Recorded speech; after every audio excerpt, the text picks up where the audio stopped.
Segunda carta de Paulo a Timóteo, capítulo 2. Estaremos lendo do verso 1 ao verso 13 e também o verso de número 15. Eu gostaria que você, à medida que fosse encontrando, por gentileza, você pudesse se colocar de pé.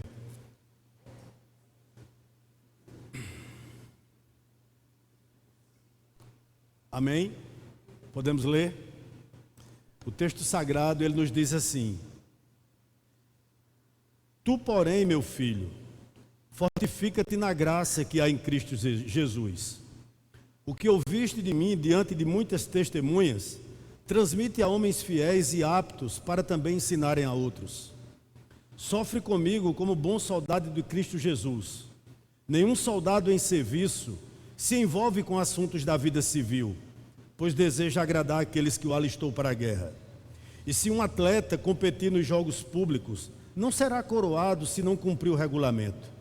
O agricultor que trabalha deve ser o primeiro a se beneficiar dos frutos colhidos.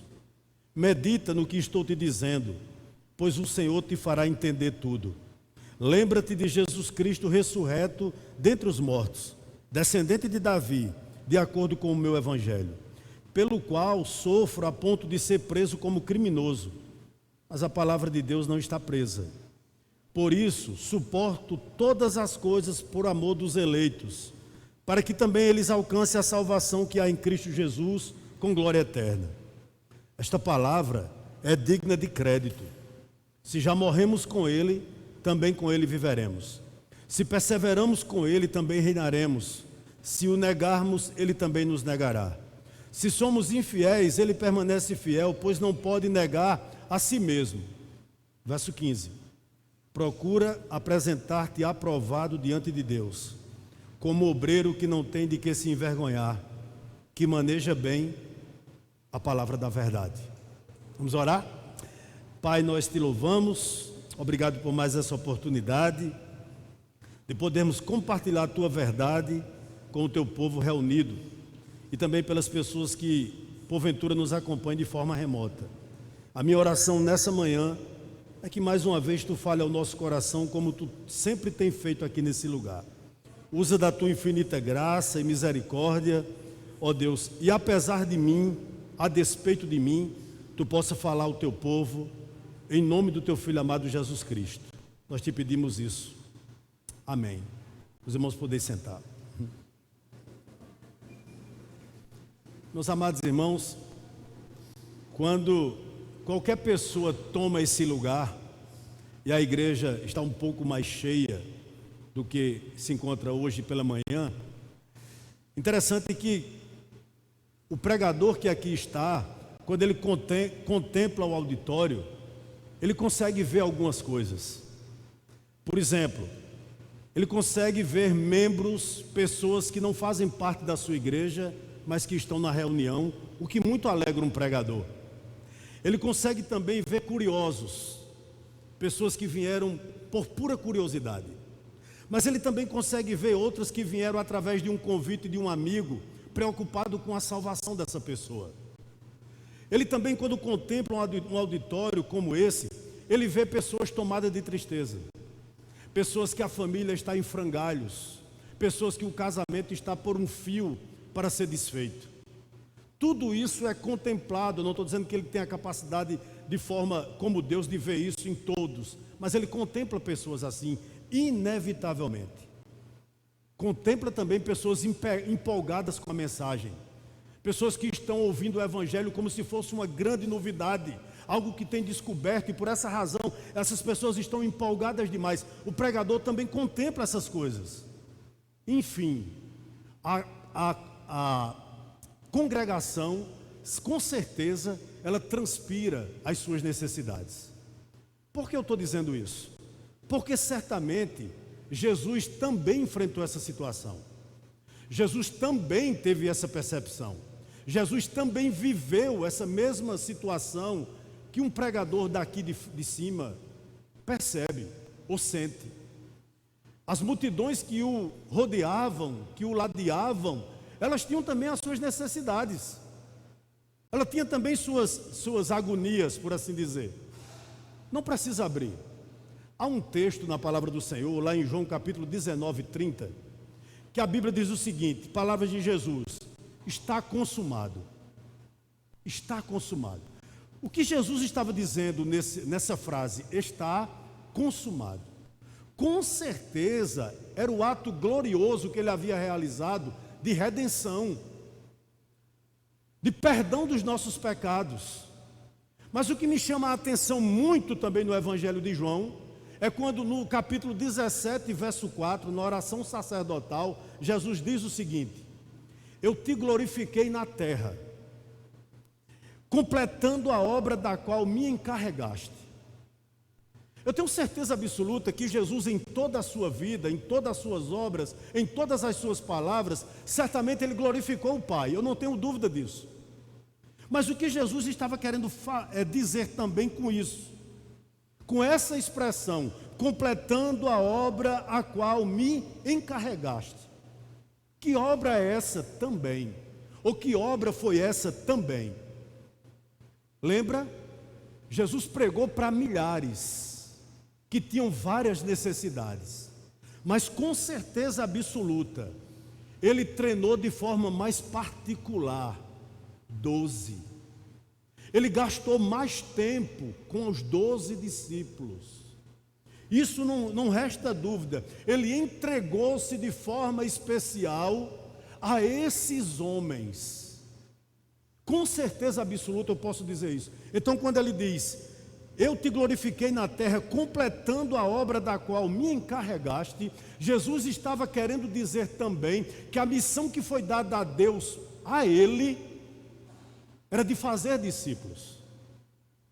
E por tabela, essa missão também nos é dada, se somos discípulos. E o que é que eu quero falar com você aqui nessa manhã? Interessante que talvez você queira, ou deveria querer, formar discípulos.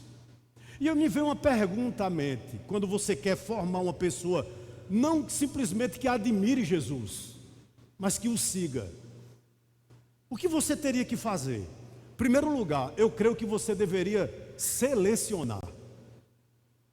Você deveria ver naquela pessoa que está pretensa a ser um discípulo, se ela é uma pessoa ensinável. Mesmo que seja um cabeça dura como Pedro, porque não são 12 soldadinhos de chumbo, não são 12 pessoas formadas na mesma forma. Mesmo que seja um cabeça dura, um temperamental como Pedro, e outro possivelmente amável como João, mesmo que seja um zelote, Simão o zelote, que odiava os romanos, e um totalmente oposto como Mateus, que trabalhava para os romanos, mas eram pessoas dispostas a aprender. Segunda coisa, se você quer formar um discípulo, você tem que se associar a ele, para que ele entenda que toda pessoa tem que calcular o preço do discipulado e tem que entrar nesse propósito de forma voluntária. Há um exemplo bíblico entre tantos, no ministério de Elias. Por 3 vezes, Elias fez como se quisesse que Eliseu desistisse. E eu fiquei perguntando por quê? Porque Elias, ele nunca exigiu que Eliseu continuasse ao seu lado. Nunca. Ou com certeza ele pediu para que Eliseu reavaliasse o seu relacionamento com ele, com o próprio Elias. E você me perguntaria por que isso é interessante? Você só pode selecionar pessoas para serem discípulos que sejam úteis a você, que estejam dispostas a servir ao seu lado. Então por isso que você tem que se associar a ela. E mesmo que você não esteja disposto ou possivelmente apto para fazer o que Deus lhe designou, essa pessoa que foi selecionada e associada por você tem que dar continuidade ao que você começou. Mas há uma terceira coisa aqui nessa manhã, que você deve fazer se você quer formar um discípulo. Você deve instruí-lo. E aqui eu não estou falando de instrução teológica, que é extremamente importante. Mas antes de você fazer isso, você tem que convencer essa pessoa que não será fácil. Que essa pessoa pretensa a ser discípulo, ela não terá uma vida muito fácil. Estão lembrados do que Deus disse sobre Paulo, em Atos capítulo 9, versículos 15 e 16, quando ele diz que Paulo era um vaso escolhido por ele, para quê? Para sofrer pelo nome dele. O que era que Deus estava dizendo a Paulo ali? Estava instruindo Paulo: Paulo, tu não vai para uma obra muito fácil. Porque todas essas informações preliminares, elas são importantes para nós nessa manhã. Porque, eu não sei se você sabe, no nosso meio, Deus pinça alguns, Efésios 4:11, para serem apóstolos, entenda, missionários hoje, para serem profetas, expositores da palavra, para serem evangelistas, para serem pastores mestres. No meio do rebanho, Deus pinça esse tipo de pessoas. Mas eu gostaria de lhe lembrar, todos que estão aqui dizem ser salvos, que você, se é cristão, você foi chamado para a palavra, para a oração, para a evangelização, para a santidade e para a proclamação dessa verdade. Se você diz que é salvo em Jesus Cristo, você foi salvo, eu vou repetir, a palavra, a ler, a meditar na palavra, a ter momentos de oração. Se você é salvo em Jesus Cristo, você foi chamado à santidade. Se você é discípulo, você foi chamado à proclamação, a evangelização. Não existe cristão que não viva essas 5 coisas. Dito isso, que conselhos eu tenho à base do texto que nós acabamos de ler para dar a você que esqueceu dessas coisas? Que conselho você daria a um discípulo que você quer formar baseado nesse texto? Mas eu creio que nessa manhã Deus quer ministrar ao coração da igreja do Presidente Médici, que parece que vocês estão esquecidos de que vocês foram chamados para essas 5 coisas. E que conselho Deus tem para nós nessa manhã? Eu chamo a sua atenção para o verso 1 e 2 do texto que nós acabamos de ler. Olha o que Paulo vai dizer a Timóteo, seu filho na fé. Paulo está preso na sua 2ª prisão romana. Tu, porém, meu filho, fortifica-te na graça que há em Cristo Jesus. O que ouviste de mim diante de muitas testemunhas, transmite a homens fiéis e aptos para também ensinarem a outros. Pare um pouquinho. O primeiro conselho que Deus tem a lhe dar nessa noite, nessa manhã, mediante o que eu estou lendo aqui, é o seguinte: não se esqueçam que vocês são mordomos. Não se esqueçam que eu lhe dei a comida, e é exatamente essa comida que você tem que entregar.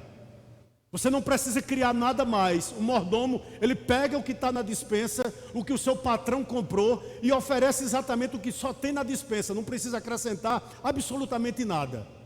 Então Deus está nos lembrando nessa manhã que nós somos ou deveríamos ser mordomos. Que como Timóteo, eu e você, olhe para o verso 1, nós precisaremos da graça de Deus, não apenas para ser salvo, mas nós precisaremos da graça de Deus para servir. É difícil servir, irmãos.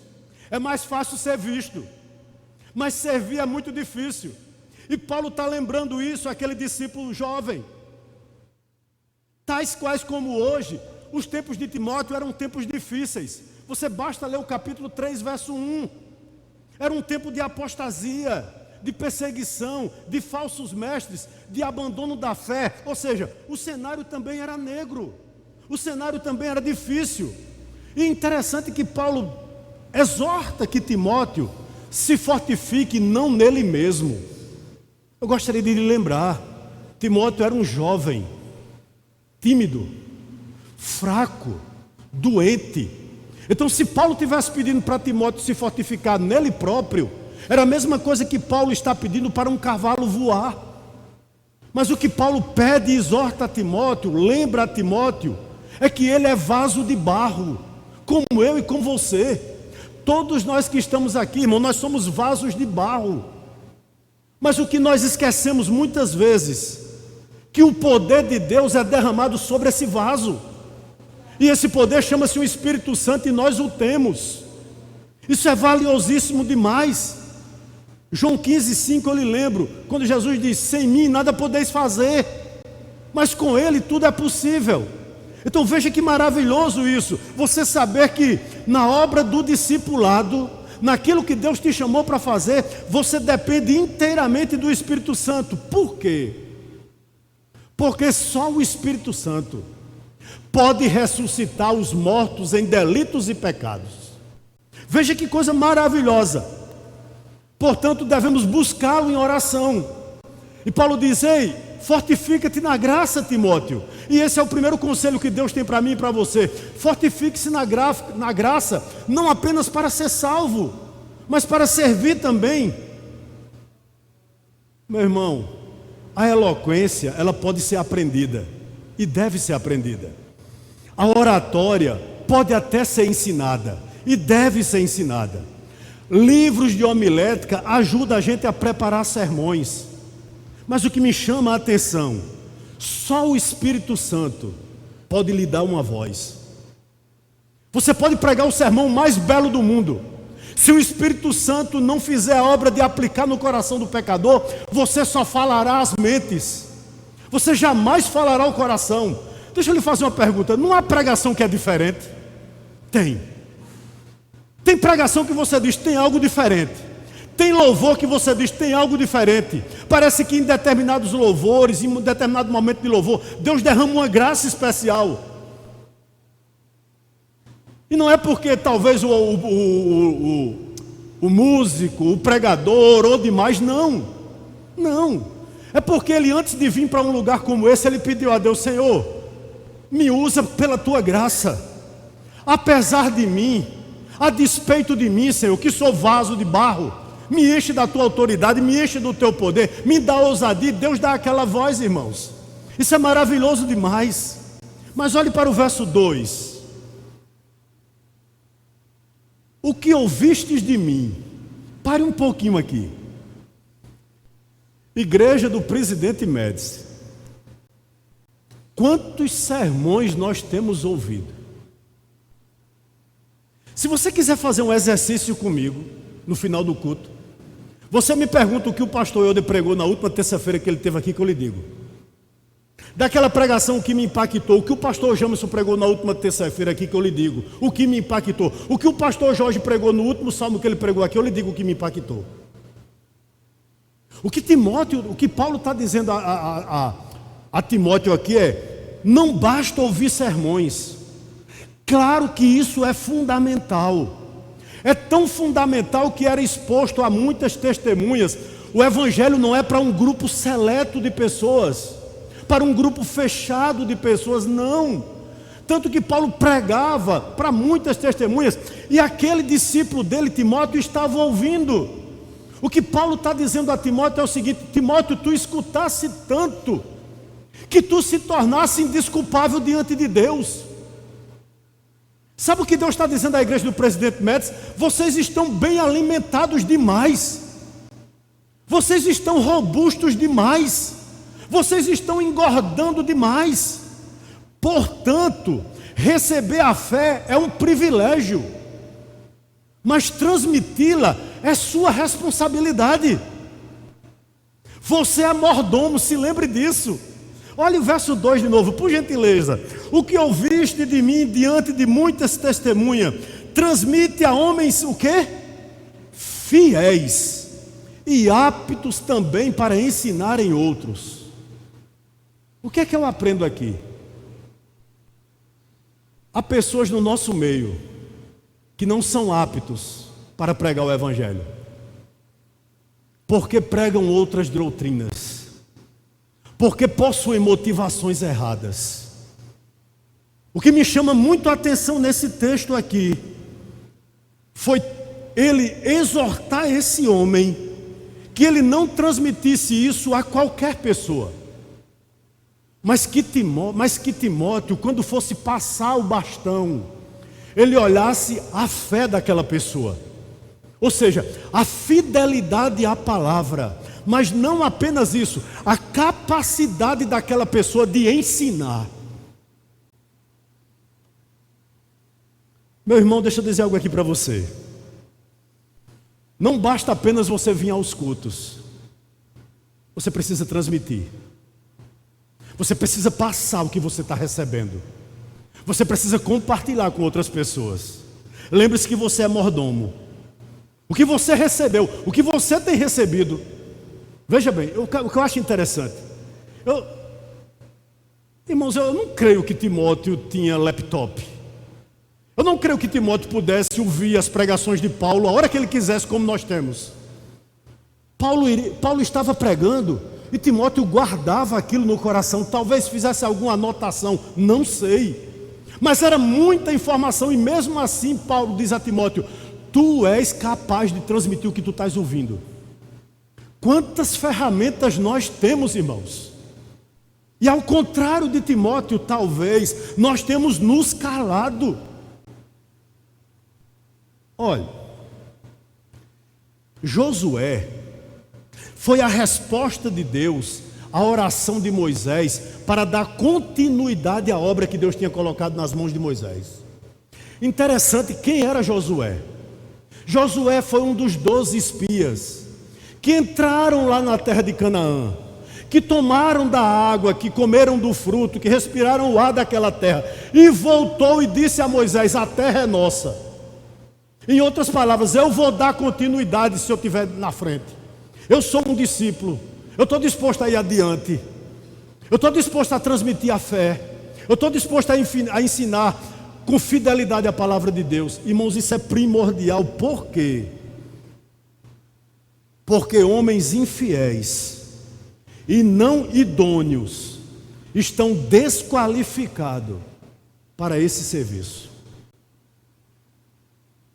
Alguém, eu não sei quem é o autor da frase, por isso que eu não vou citá-lo, mas disse o seguinte, eu achei muito interessante: é preferível ver um sermão, ou seja, é preferível ver uma vida do que ouvi-la qualquer dia.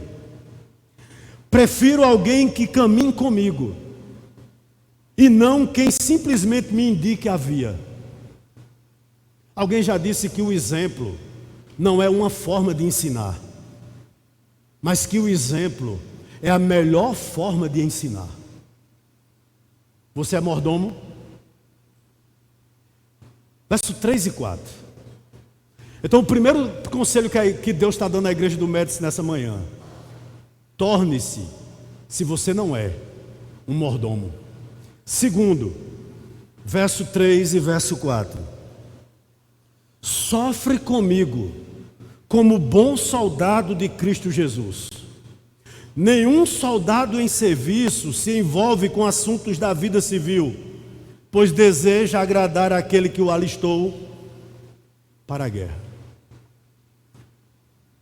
Parece-me que Deus quer nos lembrar que nós somos como um soldado. E como um soldado, o discípulo, o ministério do discípulo, não é indolor. Não existe, irmãos, vida cristã fácil. Atente para isso. Você foi chamado, parece loucura o que eu vou dizer aqui, mas é verdade. Você foi chamado para o sofrimento. A gente não quer. Terça-feira, eu recebi uma pessoa, ninguém da nossa igreja, e aquela pessoa olhou para mim em certo momento da nossa conversa e disse: pastor, eu estou sentindo uma coisa aqui. Eu digo: o que? Ela disse: eu quero profetizar riqueza sobre a sua vida. Eu digo: eu não estou entendendo. É porque meu pastor me ensinou isso. Eu digo: minha querida, vamos tratar o assunto, porque eu não acredito nessas coisas. É esse evangelho que nos é dito, é esse evangelho que é chamativo. Mas o que Paulo diz aqui no verso 3: sofre comigo como bom soldado de Cristo, porque os maus soldados não vão querer isso, porque os maus soldados, eles não suportarão esse sofrimento, eles irão desertar. E Paulo nos chama, como está chamando Timóteo aqui, ao sofrimento. Eu gostaria de lhe dizer algo aqui: você terá luta contra as trevas. O irmão Francisco aqui orava e eu senti muita, se é que tem, inveja santa dele. Ele estava agradecendo a Deus pela noite reparadora que Deus deu a ele. E eu passei a noite em batalha espiritual. Eu passei a noite sem dormir. Pastor Jamos está vivendo essa mesma situação há dias. São lutas. Eu não estou dizendo que o pastor tem essas coisas, você não tem. Pelo contrário, você pode ter. Então por isso que nós somos soldados. São lutas contra as trevas, contra os principados e potestades. Luta contra o pecado, você foi chamado para lutar contra ele. Luta pelos perdidos. A gente tem perdido essa visão. Compartilhava hoje de manhã com Ritinha. Logo que nós nos convertemos, irmãos, nós íamos de casa em casa na rua onde eu moro, fazíamos orações pelas pessoas, panfletávamos, marcávamos visita, inclusive meus filhos. Aos poucos a gente foi deixando de fazer isso, e hoje raramente eu visito um vizinho para evangelizar. Hoje raramente eu visito um vizinho lá da rua, lá de casa, para falar a palavra de Deus para ele. Veja como o que está aqui no verso de número 4 está se cumprindo na vida de muitos. Olha o que ele diz, olha: nenhum soldado como em serviço se envolve com assuntos da vida civil, porque deseja agradar aquele que o alistou para a guerra. Meus irmãos, o que é se envolver aqui? Sabe o que Paulo está dizendo? A figura que ele tem na mente é um soldado romano.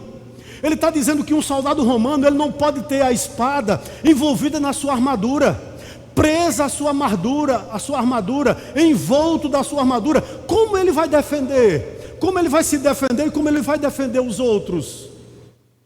O que é que ele está querendo nos dizer aqui? Meus irmãos, o mundo, preste atenção, tem nos distraído.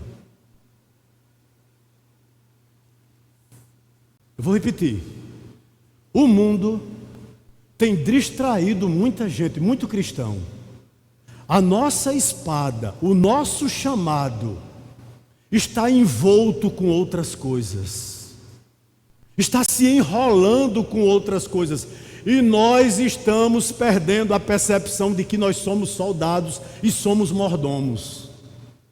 E isso é muito triste. E como um soldado, olhe para um soldado que está de guarda, por exemplo, lá no 31 BI. Se ele for um bom soldado, ele não se distrai. Ele está sempre atento, ele está sempre alerta. E se ele está de olho ali no muro, na guarita onde ele está, a voz dele, aliás, o ouvido dele está atento a quem? Ao oficial de dia, a quem está comandando o batalhão naquela noite. Ele está atento à voz do comandante, seja o oficial de dia, seja o sargento, seja o cabo da guarda. Ele está sempre atento à voz de comando. Assim sou eu e você. O nosso coração não pode ser um solo disputado. Por que eu estou dizendo isso? Se nós estamos em serviço, nada é mais importante do que a voz do nosso comandante.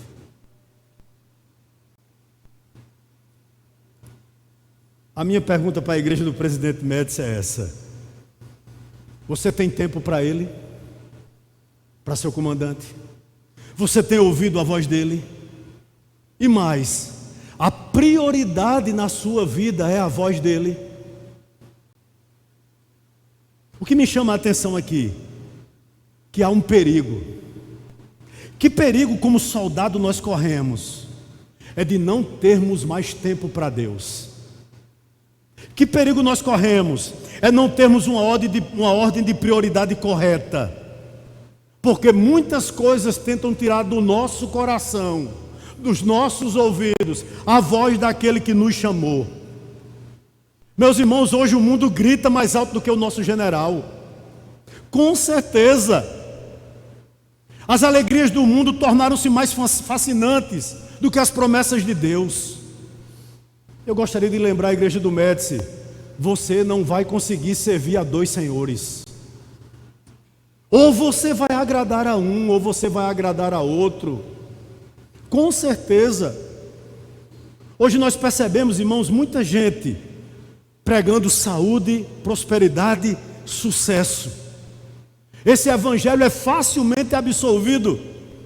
O evangelho das vantagens imediatas. O que é pior, quando as lutas chegam, quando a batalha chega, os bons soldados ficam, mas os maus soldados desertam. Interessante que na pandemia, Eu não vi a igreja da prosperidade profetizando prosperidade. Eles se calaram. O que eles tinham de dizer à membresia deles? Quando alguns morreram, não morreram porque estavam em pecado, morreram porque possivelmente todos nós vamos morrer. O que dizer quando chega a luta, quando chega a batalha? Você me diria, pastor, por que eu tenho que ser como um soldado? Porque você não pode ignorar que o caminho da cruz é o que vai levar você para casa. O caminho do Evangelho é o que nos leva para casa. E eu tenho que estar, irmãos, atento à voz do meu comandante. O que o meu comandante quer de mim? Interessante que eu ouvi um missionário. Ele disse que foi para a floresta amazônica pregar o Evangelho. E quando chegou lá em uma tribo, a tribo que ele foi pregar não permitia que ele dormisse junto com os demais tribos na aldeia. Aliás, índios na aldeia. E ele foi para uma cabana isolada, longe da tribo. Ficava a 500 metros pelo menos. E ele disse que colocou a sua rede, colocou uma lanterna junto com ele na rede e começou a dormir. E começou a questionar a Deus por que estava ali. E com 15 minutos ele tentando pegar no sono, um barulho começou a acontecer ao lado da rede dele. Ele pegou a lanterna e abriu e viu dois passarinhos belíssimos. Dois passarinhos belíssimos, brincando com uma flor multicolorida. E Deus bradou ao coração dele dizendo o seguinte: isso é o que eu tenho para tu. Isso é o que eu tenho para você. Isso é o chamado que eu tenho na tua vida. E ali ele desligou a lanterna e conseguiu dormir. Com 10 minutos que ele tinha pegado no sono, outro barulho o despertou do lado esquerdo. Ele ligou a lanterna, olhou o que estava acontecendo. Ele disse que era uma cobra enorme dentro de um lamaçal tentando sair. E o Espírito Santo bradou no coração dele: essa era tuas antigas aspirações. Assim era o teu antigo coração. Tu estás aqui hoje porque eu fiz uma grande obra na tua vida. Por essa razão tu estás aqui.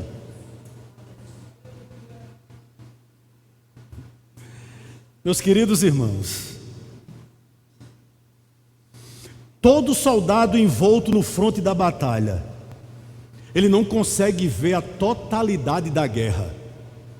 Talvez haja pessoas aqui nessa manhã que você está travando uma luta terrível para a salvação de alguém.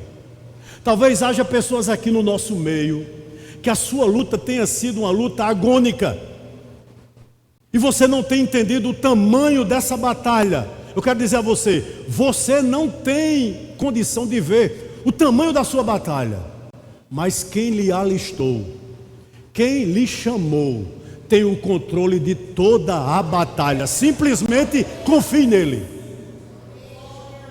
Você é soldado. Verso de número 5. Ele parte para outra metáfora. Vamos reprisar? Você foi chamado para ser mordomo, você foi chamado para ser soldado, mas você também foi chamado para ser como? Verso 5, um atleta. Olha o que ele diz no verso 5. E se um atleta competir nos jogos públicos, não será coroado se não cumprir o regulamento. Que coisa! Meu irmão, eu estou com 55 anos de idade. Sou sincero a você, eu nunca vi um maratonista gordo. Eu nunca vi um maratonista ganhar uma maratona, terminar uma maratona acima do peso. Todo maratonista, todo atleta, ele tem foco. Ele não consegue ser feliz, creio eu, é minha opinião, viu? Porque ele não pode comer doce, né? Ele não pode comer guloseimas. Ele é focado na sua dieta, ele é focado no seu treino. Ele não quebra as regras. Se ele quer ganhar, se ele quer competir, ele tem foco na vida. Ele tem determinação. Ele não se desvia da rota. Um maratonista, ele é fiel à rota traçada pelo percurso. Assim também deve ser você. Como um atleta, você tem que se preparar para essa corrida chamada vida cristã. Como um atleta, você tem que se preparar para essa competição, para esse embate. E você me perguntaria por quê? Olha, na corrida que nos está proposta, haverá momentos que faltará para mim e para você foco para orar. Seja sincero. Tem dia que você não tem vontade de orar. Vamos ser sinceros? Ou não tem tempo? E a gente deixa passar. Há tempos também que a gente deixa de meditar. E interessante que normalmente no início do ano, qual é o projeto que passa pela nossa cabeça muitas vezes? Vou ler toda a Bíblia esse ano. E você, fica focado, você tem essa meta, você começa a se policiar nesse sentido. Interessante que com poucos dias você já não faz mais. É verdade ou não é? O que às vezes também nos assedia? O caminho mais fácil, às vezes, é o mais atrativo. O jeitinho brasileiro. Aquele jeito que a gente dá para burlar alguma lei. Às vezes nos parece o caminho mais atrativo e não o caminho da disciplina. Veja que desafio nós temos pela frente. Haverá ocasiões em nossa vida que o correto é difícil e o mais fácil é a gente afrouxar nossas armas. Perdemos o foco. Eu gostaria de lhe dar um parênteses aqui nessa manhã. Daniel capítulo 6, foi dito a Daniel que o rei tinha lançado um edito, o rei persa, que ele não podia orar por pelo menos 30 dias. Eu acredito que talvez fosse eu dissesse o seguinte: tudo bem, eu não vou perder meu emprego, só são 30 dias Deus não vai ficar com raiva de mim. E eu não vou para uma cova de leão. Só são 30 dias eu não me desvio. Talvez eu pensasse assim. Quando Daniel tomou conhecimento do edito, costumeiramente, como ele sempre fazia, ele subiu para o quarto de oração, abriu todas as janelas, colocou-se em direção a Jerusalém e continuou orando. Por quê? Porque Daniel tinha determinação. Tinha foco. Ele não procurava burlar aquilo que Deus tinha dado a ele. Um atleta dessa maneira. Mas também, meus queridos, verso 6. Nós precisamos ser como um agricultor. De todas as figuras, essa é a que mais me encanta. Olha o que ele diz, verso 6. O agricultor que trabalha deve ser o primeiro a se beneficiar dos frutos colhidos. Interessante que no final da vida meu sogro se tornou um agricultor. E quando ele ia para o roçado com enxadinha, ninguém ia com ele. Quando ele chegava no roçado, não tinha ninguém aplaudindo ele. O trabalho dele era no sol, debaixo de um sol causticante, sem plateia. E o que mais me chamava a atenção era a luta daquele homem com o solo. Ele batia aquela enxada que a poeira voava, que a poeira tomava conta, e batia aquele solo e começava a colocar estrume, colocava a fertilizante na luta que aquele homem tinha contra o solo. Você foi chamado para isso.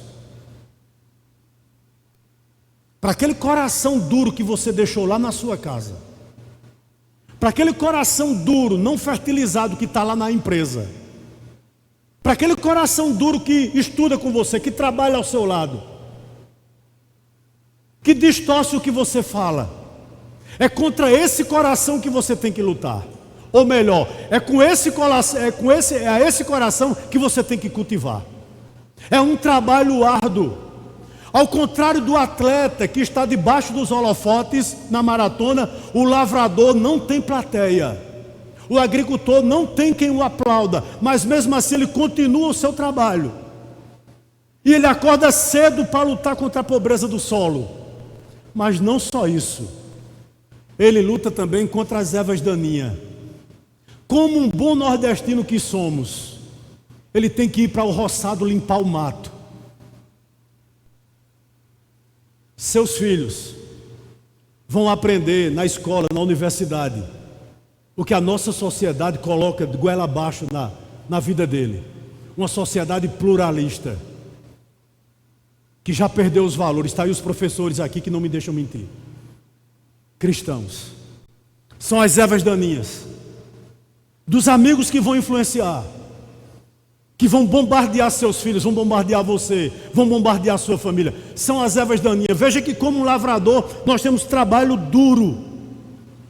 E como se isso não bastasse, o ataque das pragas, né? São as forças do mal lutando contra a nossa família, contra a minha, contra a sua, contra a de todos nós. Veja que trabalho árduo nós temos. Mas o que me chama a atenção no agricultor, principalmente o nordestino, ele põe a mão no arado. Ô irmãos, eu não sei se eu estou novinho, a maioria, viu? Eu acho que você nunca viu um agricultor cultivando com um boi. Já viu? O boi manso na frente, ele com aquele arado atrás. Interessante, ele não fica olhando para trás, ele fita no boi, para que o boi não pise o leirão de lado. É ou não é? E é trabalho árduo, é trabalho duro. Ele coloca a mão no arado e ele não fica olhando para trás. Ele não é como a mulher de Ló. Deixa-me fazer uma pergunta aqui a você. O que é mais fascinante nessa figura do lavrador? Ele vai no roçado, limpa o mato, cava a cova, põe a semente, cobre a semente, mas a semente só germina se chover. Sabe o que eu gostaria de dizer a você aqui? Não depende de você, depende de Deus. Por isso lance a semente, limpa o solo contra a heresia, contra falsas filosofias. Cave o solo, é trabalho seu. Mas o crescimento quem dá é o Senhor. Se você é discípulo dele, tu acha que ele não vai dar? Me permita um parênteses. Essa semana eu tirei a semana para ouvir Ronaldo Lidório. Eu estava ouvindo uma pregação dele que me fascinou. Ele disse que logo que chegou entre os concombas, ele pouco falava o dialeto dos concombas. E ele disse que começou a pregar o evangelho, né, do Senhor Jesus na língua deles, com dificuldade, mas começou. E quando ele pregava, o feiticeiro ficava ao lado dele, a 10, 15 metros dele, dizendo: não acredite nesse homem, Deus não existe, ele é um mentiroso. E ele disse que aquilo começou a irritá-lo. Aonde ele ia, em toda a aldeia, em todo o povoado, o feiticeiro ia ao lado. Ele começou a orar a Deus assim: Senhor, afasta de mim esse homem.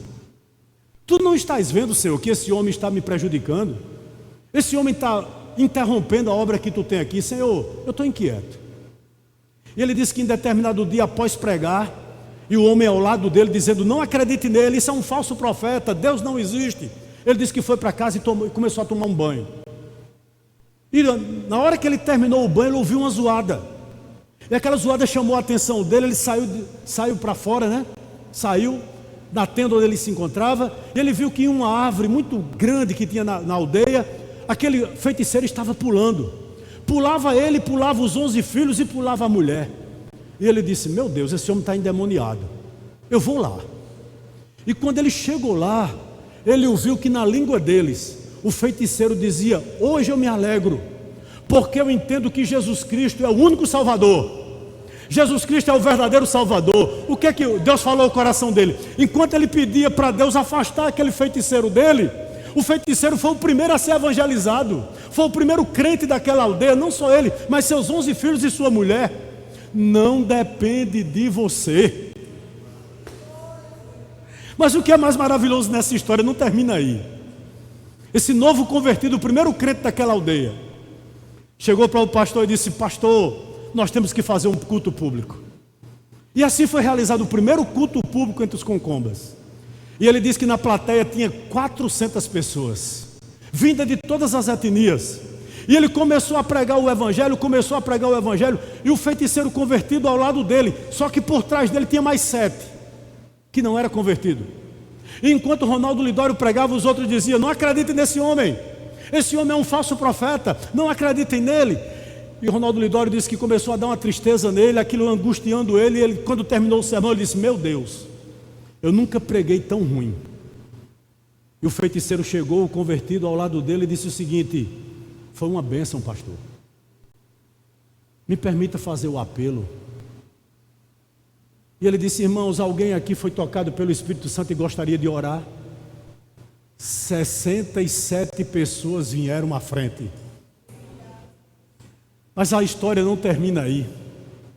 Ele disse que de repente, ao longo, ele viu uma mulher se arrastando, acenando com a mão e dizendo: pastor, ainda dá tempo de eu me converter, ainda dá tempo de eu me converter. Quem era essa mulher? Ela morava a 5 quilômetros da aldeia, tinha tido paralisia infantil, nem o pai, nem a mãe, nem os irmãos queriam levar ela para aquela reunião. Ela veio se arrastando 5 quilômetros, chegou ali toda suja de lama, com os cabelos cheios de matos, e disse: eu ouvi a voz do Senhor através da tua vida ontem, pastor, e eu quero entregar a minha vida a Jesus. Meu irmão, não depende de você, depende daquele que é Senhor sobre a sua vida. É maravilhoso demais. Mas vá para o verso 8. O que nos traz esperança?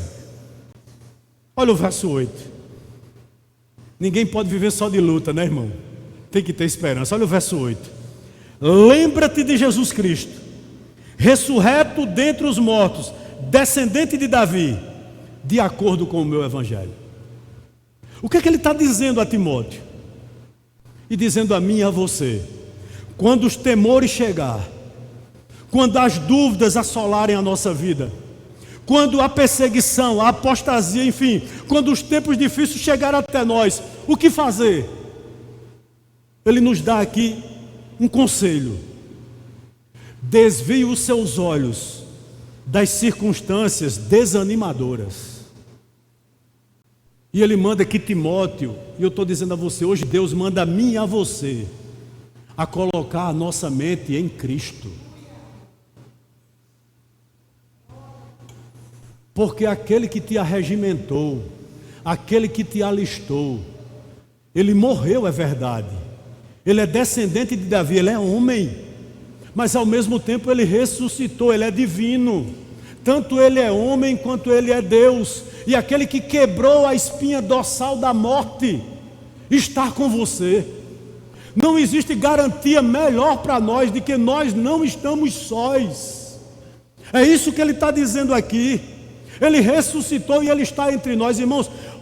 Na sua carreira cristã, no seu discipulado, naquilo que Deus colocou na sua mão, creia nessa verdade: o discipulado não é uma estrada solitária. Aquele que ressuscitou, ele estará sempre conosco. Você não está só, em momento algum da sua vida. Nós temos que nos lembrar disso. Versículo 9 e 10. Louvado seja o nome do Senhor. Pelo qual sofro, a ponto de ser preso como criminoso. Mas a palavra de Deus não está presa. Por isso, suporto todas as coisas, por amor dos eleitos, para também que eles alcancem a salvação que há em Cristo Jesus, com glória eterna. Meu amado irmão, a sua família pode até não lhe ouvir. O seu colega de trabalho pode até dizer que você é um alienado. Ele pode até desprezar você pela maneira como você se posiciona, aonde você trabalha, estuda, onde você mora. Mas eu gostaria de dizer a você: o que você prega não está preso. Paulo estava encarcerado, mas glória a Deus que a palavra de Deus continuava solta, e sempre continuará. Pode lhe desprezarem, pode lhe ridicularizarem, mas não podem prender nem ridicularizar a palavra de Deus. E você é mensageiro dela. Portanto, não se desespere. E aqui a situação era de desespero mesmo. Quando ele diz no verso 10, olha: Por isso suporto todas as coisas por amor dos eleitos, para que também eles alcancem a salvação que há em Cristo Jesus com glória eterna. Os cristãos estavam sendo perseguidos. Faltou madeira para fazer as cruzes, para tocar fogo nos cristãos. E Paulo era considerado o líder desse povo. Foi colocado na conta dos cristãos o incêndio de 10 bairros em Roma. Apenas 4 não foram incendiados. E Paulo era o líder dessa seita, entre aspas, que ele dizia. Então Paulo tinha plena certeza de que ele iria morrer. Ele sabia que não sairia dali com vida. Ele disse: por isso eu suporto todas as coisas, inclusive a morte. Por amor de quem? Por amor dos eleitos. Deixa eu lhe dizer algo aqui nessa manhã. Há eleitos, eu estou dizendo em alto e bom tom, há escolhidos que ainda estão no mundo e que não virão para um lugar semelhante a esse, se você não pregar. A eleição não nos leva à acomodação, a eleição deve nos levar à evangelização. Eu não sei quem são, ninguém tem a placa de eleito ou não eleito na testa, mas o que Paulo está dizendo é o seguinte: olha, ainda há pessoas perdidas, Timóteo, e eu estou sofrendo isso por eles. Eu vou continuar o meu ministério por eles. Eu gostaria de dizer algo aqui a você: as pessoas precisam ouvir o Evangelho, para que essas pessoas possam ser salvas. Meu. Eu já disse aqui tantas vezes. A igreja olhava para mim, e dizia: tem jeito não. Tem jeito não.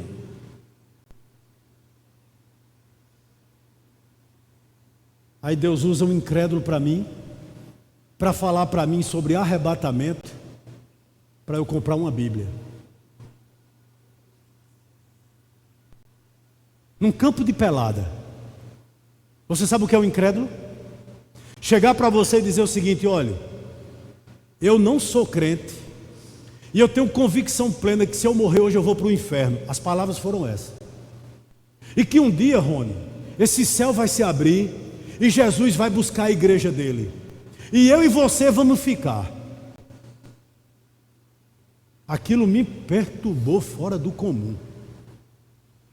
10 anos depois, mais ou menos, foi que eu vim me converter, mas essa palavra nunca saiu do meu coração, nem da minha mente. Aonde eu estava, eu dizia: meu Deus, um dia vai haver o arrebatamento.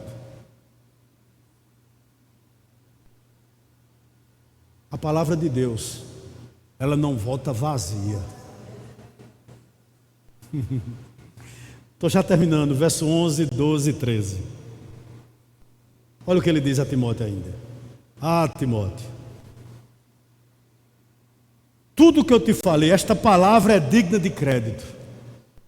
Se já morremos com ele, também com ele viveremos. Pare um pouquinho aqui. Existe uma coisa mais gratificante do que você saber que um filho seu, que um parente seu, que um amigo seu morreu em Cristo? Para mim não tem.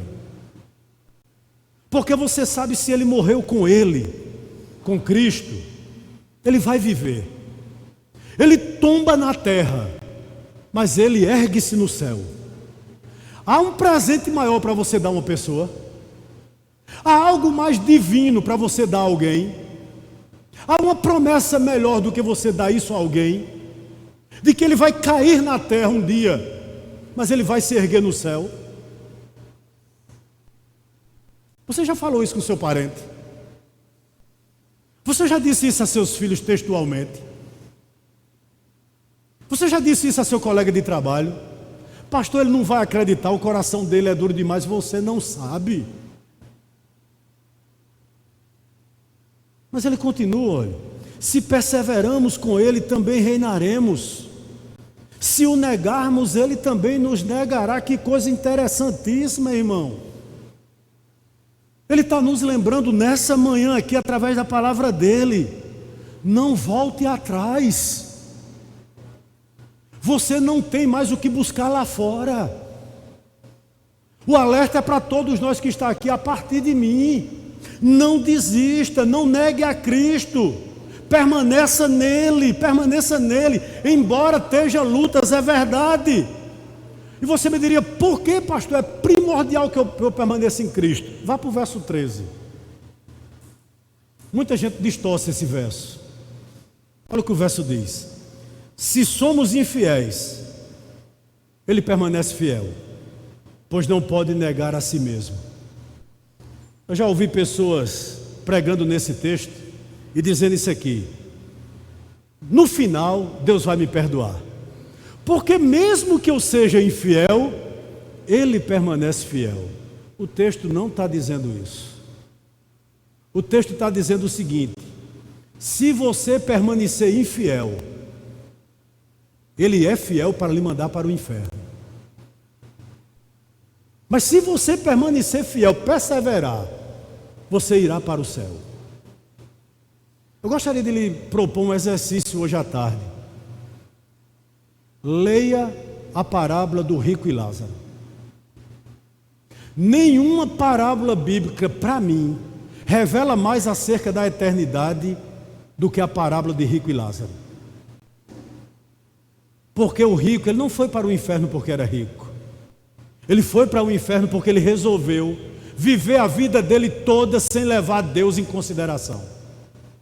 E Lázaro não foi para o céu porque ele era pobre, mas porque em dado momento da vida dele, ele resolveu aceitar ou entregar a sua vida ao Deus verdadeiro. Se somos infiéis, ele permanecerá fiel, pois ele não pode negar a si mesmo. E eu termino aqui e chamo a sua atenção para o verso 15 e a gente conclui. Olha o conselho de Paulo: procura apresentar-te aprovado diante de Deus, como obreiro que não tem de que se envergonhar, que maneja bem a palavra da verdade. O que é que Paulo está dizendo primeiramente a Timóteo? Timóteo, como discípulo, apresente-se a Deus. Por que apresentar-se a Deus, irmãos? Porque é Deus quem vai lhe aprovar ou quem vai lhe reprovar. Paulo diz: Timóteo, não sou eu que lhe aprovo. Quem vai lhe aprovar ou quem vai lhe reprovar é Deus. Por que eu digo isso? Porque a nossa vida é definida pelo relacionamento que temos com Deus. Vou refrescar sua mente. Você é discípulo. Eu estou certo? Estou? Você é discípulo? Eu estou certo. Então Deus vai lhe aprovar se você lê a palavra, ora, tem santidade, tem comunhão e proclama essa verdade. Continua discípulo? Então você é aprovado. Apresenta-te a Deus, Timóteo, porque é nesse relacionamento com Ele que você é aprovado ou não. Mas outra coisa interessante: apresenta-te a Deus, Timóteo, aprovado. Essa palavra no grego, presta atenção, é dokimo, D-O-K-I-M-O. Significa nem mais, nem menos. Apresenta-se a Deus aprovado. Qual a figura que Paulo tinha aqui? Muitos comerciantes no tempo de Paulo, eles mediam os cereais numa cuia, numa cabaça. Então as pessoas chegavam e pediam, por exemplo, 5 litros de cevada. O comerciante que não era aprovado, ele colocava alguma coisa embaixo dessa cuia e enchia a cuia e colocava aquela medida, que não era a medida verdadeira. Aí Paulo diz: entre muitos desses comerciantes há os aprovados, aquele que pega essa espécie de cuia, enche ela de cereal e ainda passa uma régua, nem mais nem menos. Apresenta-se a Deus, Timóteo, dessa maneira, ou seja, aprovado. E você me perguntaria, por que isso é importante? Porque se o envolvimento for a mais, o que significa? Que os seus sonhos podem não ser aprovados por Deus. Com quem você namora, a maneira como você trata a sua esposa, seu cônjuge, a maneira como você cria seus filhos, a maneira como você não respeita seus pais, essa é a maneira que Deus não aprova. E Paulo diz, não seja nem mais, porque muitas vezes, até mesmo na igreja, nós fazemos coisas a mais, mas com a intenção errada, de se destacar, de ser aplaudido. E quando isso acontece, o que está por trás desse sentimento? O orgulho. Mas ele também diz outra coisa nesse mesmo sentido de ser aprovado. Nem se envolva a mais, nem se envolva a menos. O que é que ele está querendo dizer aqui? Nós criamos muitos motivos para não participarmos e não nos envolvermos nas coisas de Deus. Eu não tenho tempo. Não dá, pastor. Deixa eu dizer algo aqui para você. A salinha das crianças clama por pessoas. O departamento de missões da nossa igreja precisa de ajuda. O ministério diaconal nosso precisa de pessoas que sirvam. Nós precisamos de pessoas que evangelizem. Nós não temos. Nós precisamos de pessoas, por exemplo, que evangelizem os surdos e os mudos. Nós não temos.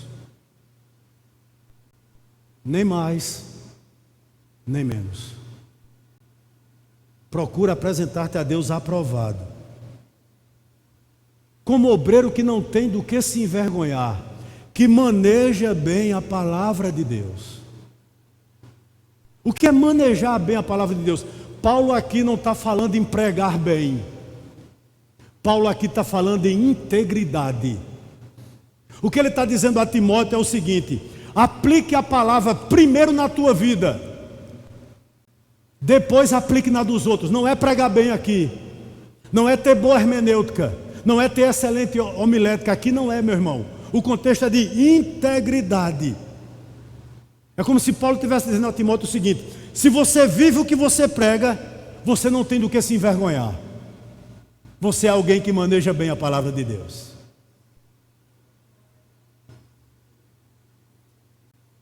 Eu aprendi a ler biografia com o pastor Jamerson, eu não gostava.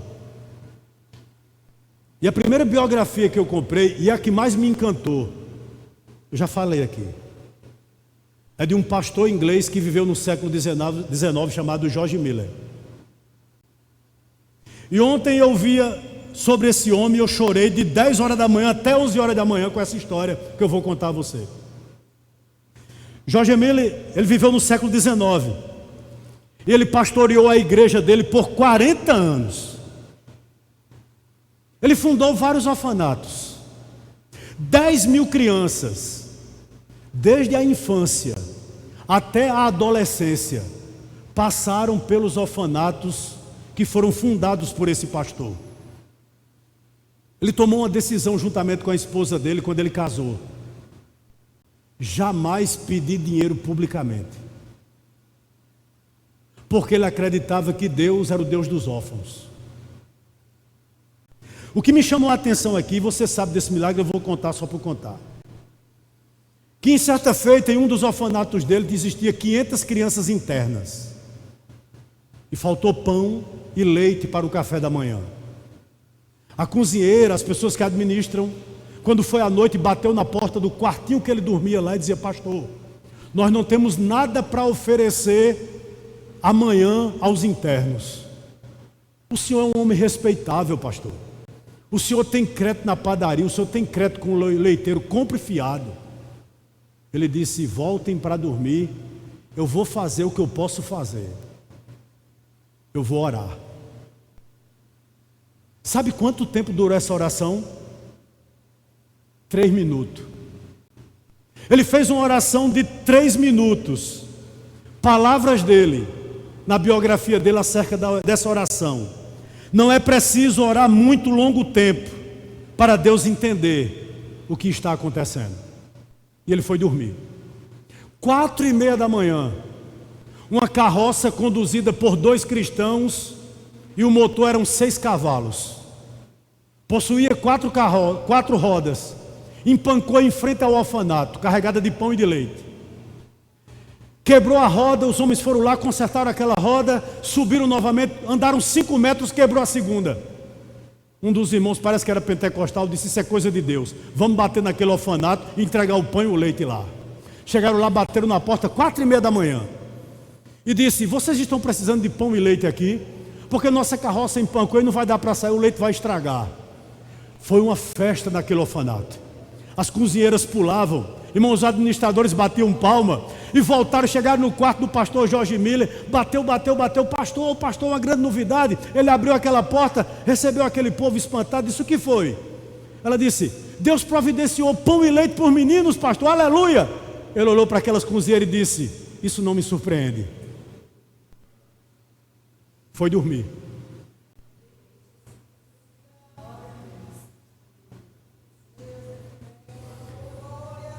Esse homem fundou 112 escolas. 112 escolas ao longo da sua vida. Sustentou 10.000 crianças órfãs, sem nunca pedir nada a ninguém. Aos 70 anos de idade, ele orou a Deus e disse: Senhor, eu quero me aposentar. 70 anos de idade, coisa difícil de uma pessoa chegar no século XIX. Eu vou me aposentar, Senhor. No dia da semana do aniversário dele, entra um amigo e disse: Jorge, eu estava orando a Deus para que Deus me revelasse qual era a vontade dele para a sua vida. E Deus falou ao meu coração que você deve montar num cavalo e pregar pelos países que aí estão. E ele disse: é tudo que eu não quero, mas seja feita a vontade de Deus. Aos 70 anos, aquele homem subiu em um cavalo, entrou em navios e viajou de trem. Com 70 anos de idade, até os 87, ele pregou em 42 países diferentes. 3 milhões de pessoas ouviram Jorge Miller. Centenas de pastores e de missionários saíram daquelas pregações. E finalmente, aos 87 anos, ele volta para a Inglaterra para morar num casebre à beira de um lago e passar o resto da sua vida orando. E um determinado repórter foi visitá-lo.